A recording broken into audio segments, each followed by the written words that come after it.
What's up, YouTubers? Today we're going to talk about the Demko knives Free Reign.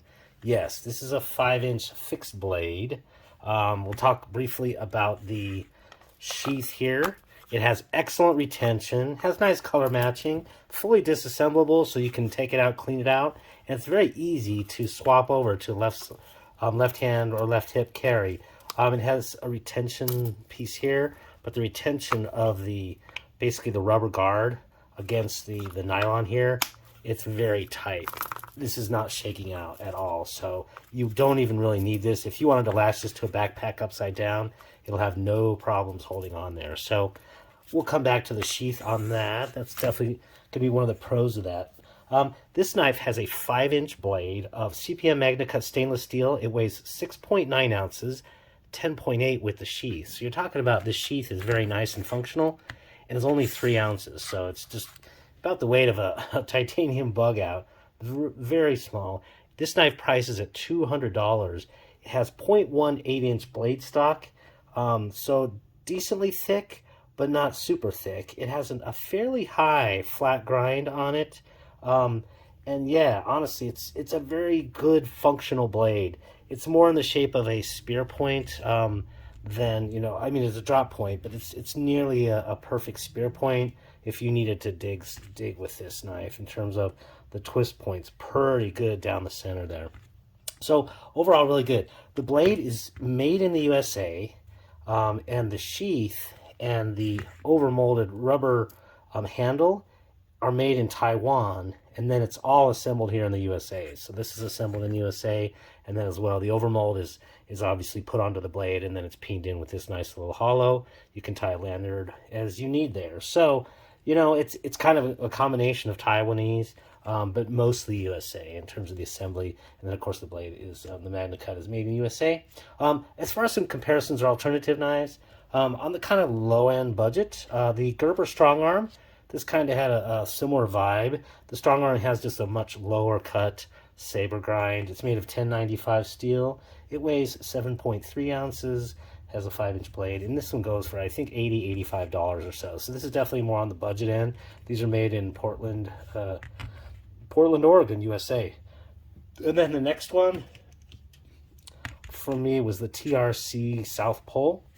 It's 4.5-inch blade, so it's a 1/2-inch shorter blade there. Also, these all have very similar blade stock. These are both, in fact, 0.18 blade stock, and kind of thinner handles in terms of the width here. So yeah, that was kind of something in there, but that's higher end. That uses LNAC steel. It weighs 6.9 ounces, the exact same weight as this one. So we're talking about similar weight, but this one goes for the South Pole for $330. These are made in Lithuania imports, and this has that special apocalyptic finish. So that one is kind of a different price class. In terms of, for me, the actual use and kind of price class that I was looking at is the Lion Steel T5. The T5 and also both of those knives have this nice, and just reminded me very similarly of that back end through tang that acts as a palm. I guess this one's actually taco style, so it'd be a taco tang if you want to call that. But they both have 5-inch blades. The Lion Steel has Nylox, which is a more budget-ended steel. It's a little bit thicker blade stock. This one's 0.20 versus the 0.18. So, but this one with the thicker stock, and that blade also weighs 9.3 ounces. So that's definitely, it's basically the same weight as the sheath almost and the Demko knife. So those are kind of some alternatives, I think, or comparisons. Let's jump into the pros and cons of this knife. On the pro side, this blade with the high flat grind, not a full flat, but a very high flat grind, cuts very well. In camp, it's going to cut food, be great for, cutting fish or anything like that. If you're gutting fish or something like that, this would be a good knife. I think it might be a little bit long as far as maybe skinning goes. Depends on how you're gonna use it. But overall, a really good blade shape, a very good heat treat. I can say this MAGNACUT is not soft. I beat on this thing. I always baton through wood and peel off bark to where you're going to run into little tiny rocks and chips and that sort of thing usually. This one has 0 chips after doing that. So very good on this MAGNACUT steel. And I love MAGNACUT. Its stainlessness, its overall toughness, The sharpenability is really easy. It takes a very keen edge. It's, for me, I absolutely MAGNACUT. I love MAGNACUT. You know, I MAGNACUT. No, I love MAGNACUT. So the blade is really fantastic. The exposed tang, again, I talked about that one, or I should say the through tang exposed there, providing a pommel. It's going to be great for crushing things if you need to, walnuts or whatever you're going to be doing in camp. So really, really good there. Have no problems, and really, really like that. And the sheath, let's talk about that. The sheath is really maybe the star of the show here. Like I had already made mention, has great retention. Again, it has this extra clip on here. I think for myself, if I'm going to carry this one, I'm probably going to lash it to a backpack. Take this piece off, the belt loop entirely. It'll thin it out. If you kind of take a look, it causes this to bulge out a little bit. But take that off entirely. Go upside down, lash it to the backpack, and it provides plenty of great access. Plus, we'll talk about it when we get to the cons. And I really love this OD green color. Actually, this particular one with the MAGNACUT I like a lot better than the blue, and then the other one I think was gray. So I think this, oh yeah, this is the Knife Center exclusive. That's in MAGNACUT. The rest are in AUS 10A, I think. And so I just really like the colorway of this one. It looks really nice. Overall, you kind of have the outside here, and then you have the OD green handle. So that's just kind of a cool thing. It's nice to have a knife that looks kind of nice as well. And then the lightweight overall carry. For this thing to be 10.8 ounces with a sheath, that's really good, in all honesty. So I really appreciate the lightweight carry of this knife. Let's talk about the cons of this one. This jimping up here is unnecessary and non-functional. It's actually such a well stonewashed blade that everything is softened everywhere. And, you know, so as a result, you end up with these not only really providing much friction, but it actually provides more pain to your thumb because it's creating more PSI and less comfort than if this were just flat. So in all honesty, from my perspective, just leave these off and make that flat. It would have made it a better knife. So I think that's kind of a con against this one. There's no real place to strike a ferro rod. The curvature of these is too small. You could grind one down, I suppose, yourself to the curvature of your ferro rod. And maybe that's what would have made more sense. Since this really isn't functional jimping, get rid of these two.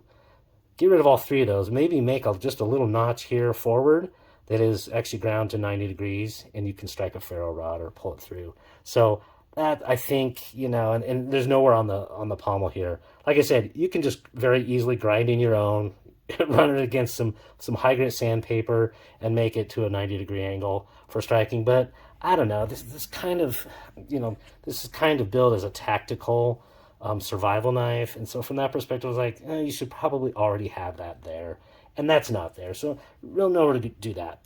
And now we're going to talk about the really ugly, bad part. Is these pips on this handle. This rubber molded handle has so much friction, it does not need any of this texturing. I can tell you, this is not going to come out of your hands. And when you're wearing gloves, this handle is very, very comfortable. But when you're not wearing gloves, in fact, let me just go ahead and get out my little carve set here.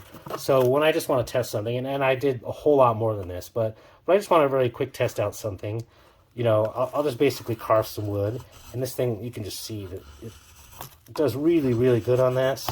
But when I was actually doing some feather sticking, so I'm just going to squeeze this like 1, 2, 3 seconds. And if you take a look at these, look at the texturing and how that just digs into my hand. And that will happen with any knife that has a texturing. But this one is exceptionally uncomfortable. So that when I was trying to feather stick, after literally about 5 cuts in, I had to take a break barehanded because those things just dig in so bad that it was terribly uncomfortable. And I actually found that I had to, I'll go ahead and intercut it in now. I actually had to make a makeshift paracord wrap around this just to make it really usable and comfortable.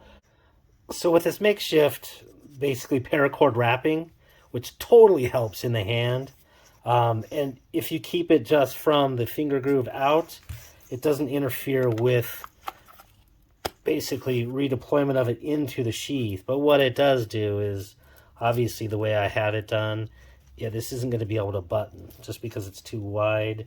I'm going to go ahead and try it with just a straight single paracord, see how that does. But like I said, in terms of in the hand, this method of a paracord wrap actually was very comfortable, and it gives somewhat of a contouring out there without being too problematic. So I just did it kind of loose just to see how it was going to feel. Yeah, that worked well in the hand, but then I would have to deal with something on this sheath. So let's try the next solution. So even with just a base paracord wrap, where all I do is wrap it around as tight as I can, this is paracord 550, that's going to interfere as well with the buttoning. So I'd have to make adjustments there. This thing isn't going to button properly. I'd like to know that I can cut with a knife for maybe up to an hour without it hurting, let alone 1 minute, take a break for 2 minutes, 1 minute. So for me, that's a really big fail. And it's, you know, for me, I was just so disappointed because otherwise I was really liking everything about it. I could get by with it, you know, get by the jimping there. But that was a really bad con. So overall, really what I would say is, and that was the other thing, is this didn't need to be. It was such a good rubber that there was enough friction, you know, even in wetness, they could have really just eased up on this check string. It's kind of a diamond pattern, and it was just really totally unnecessary. So that's kind of a bummer. Overall, really, I'd say if you don't mind modding the handle, you know, with creating a paracord wrap of some sort, you know, and then lopping off the top part of that, not lopping it off, just unscrewing that top part off, utilizing a paracord handle, and then lashing it to a backpack. It's a really excellent value for a great piece of MAGNACUT steel. Very capable camp knife. It's so light that you really wouldn't want to chop anything with this, but it's really, that's not its use case. I can say that you're gonna, after just a matter of minutes, you're gonna find yourself wanting something. So bring some paracord to wrap it around, and you'll be a lot more satisfied with this knife. So overall, some hits, some misses. I think the misses, they offset the hits. I think there are better options, in all honesty, just based on the $170 for this Lion steel. That one you can handle all day long, and it's going to be very comfortable with no mods necessary. So the MAGNACUT versus the Nylox, something for you to consider. Hope this was of use, if not interesting, and appreciate the like and subscribe. It was. Take care.